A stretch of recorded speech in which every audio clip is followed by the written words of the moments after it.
Matagal nang usap-usapin ang nawawalang Yamashita Gold na sinasabing nakatago lamang sa iba't ibang sulok ng Pilipinas. Sino nga ba ang hindi pa nakakarinig sa tune-tuneladang ginto na tinago ng isang general na Hapon noong World War II? At alam mo ba na maging ang mga Marcos ay nagka-interest rin sa Yamashita Gold? Hanggang ngayon, marami pa rin ang tumatangkang humanap sa tagong yaman. Kaya sa kasalukuyan, nasaan na kaya ang Yamashita Gold? At saang parte sa Pilipinas kaya ito posibleng naitago? Yan ang ating aalamin.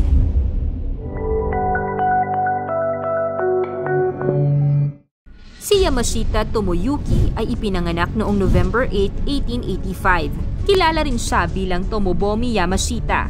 Siya ay isang convicted war criminal noong World War II at ang general ng hukbo ng Imperial Japanese Army. Siya ang nanguna sa mga Hapon sa pagsakop sa teritoryo ng Malay at Singapore.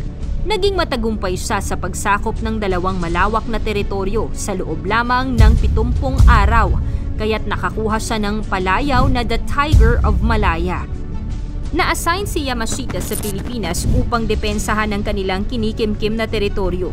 Ngunit dahil sa lakas ng mga Allied forces ng Pilipinas, nabigo ang puwersa ng mga Hapon at tuluyang sumuko noong Agosto 1945. Matapos ang digmaan, kinasuhan si Yamashita dahil sa iba't ibang war crimes na ginawa niya, pati ang kanyang mga hukbo, tulad na lamang ng pagpatay sa mga inosente at iba pang mga karumal-dumal na ginawa ng mga Hapon noon.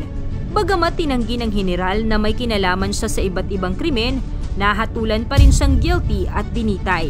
Bago pa man namatay si Yamashita, maraming mga usap-usapan na naitago muna ng general ang kanyang mga ginto sa Pilipinas. Sinasabing ang mga ginto ay nakaw ng Hapon mula sa iba't ibang bansang sinakop sa Southeast Asia. Pinaniniwalaan na ito ay itinago sa mga kuweba, underground tunnels, mga bunkers at mga underground complexes. Hanggang ngayon, wala pa ring tiyak na sagot kung totoo nga bang may tagong Yamashita Gold. Ngunit isa sa pinakasikat na kwento ang isang Pinoy na treasure hunter na di umano nakakuha ng Yamashita Gold. Siya ay si Rogelio Rojas. Sinasabing nakilala ni Rojas ang anak ng isang dating Japanese na militar at binigyan siya nito ng treasure map. Mahigit isang dekada ang ginugol nito upang hanapin ang ginto. At noong 1971, nahanap niya ito. Nadiskubre niya ang mahigit 1 metric ton na higanteng Buddha statue sa kuweba sa may hilagang parte ng Manila.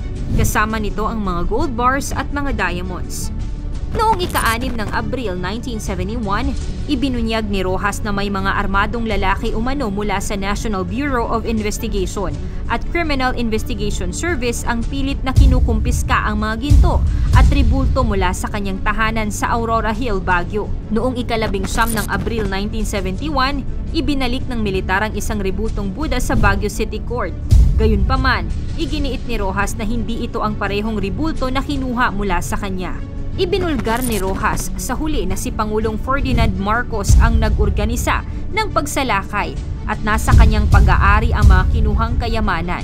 Kalaunan, inaresto si Rojas sa kabanatuan ng 3 lalaking sibilyan noong ika-18 ng Mayo 1971 at tinorture at nakulong ng 2 taon.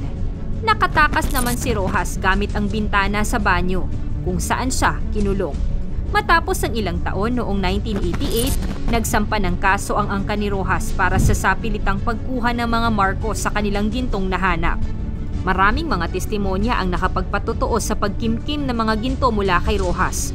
Isang eksperto sa pagmimina sa Amerikano ang nagpatotoo na ipinakita sa kanya ni Ferdinand Marcos ang isang ribultong Buddha na gawa sa ginto na may natatanggal na ulo na katulad ng ribultong nakuhanan ng litrato kasama si Rojas noong 1971. Nagpatotoo rin ang iba pang mga mapagkakatiwalaang saksi na kanilang nakita ang Buddha sa isa sa mga tahanan ni Marcos at may mga nag-alok na ibenta ito sa kanila. Sinabi pa ng isang saksi na nang bumisita siya kina Ferdinand at Imelda sa Hawaii, isa sa kanila ang umami na kanilang kinuha ang isang gintong Buddha mula sa taong unang natuklasan nito at pinalitan ito ng isang stand-in na tanso.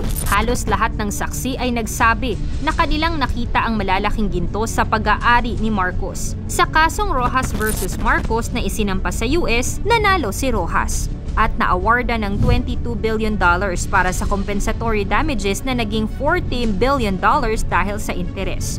Ngunit kailanman ay di sila binayaran ng mga Marcos. Dahil sa kaso, may nabunyag pa tungkol sa Yamashita Gold. May isang witness na eksperto at inaral ang tungkol sa ginto ni Yamashita na sinasabing marami pa ang naging taguan ng mga ginto ni Yamashita sa iba't ibang lugar sa bansa. Sinasabing maaaring nasa 172 pa ang iba't ibang lokasyon ang hindi pa nadidiskubre. At mayroon pang 18 na mga Buddha na patuloy pa rin nakatago. Dahil dito, patuloy pa rin at marami pa rin hanggang ngayon ang humahangad na mahanap ang nawawalang Yamashita Gold. Ikaw, anong palagay mo? Totoo nga ba ang mga ginto ng Yamashita Treasure? Ikomento mo naman ito sa ibaba. Paki-like ang video, i-share mo na rin sa iba. Salamat at God bless!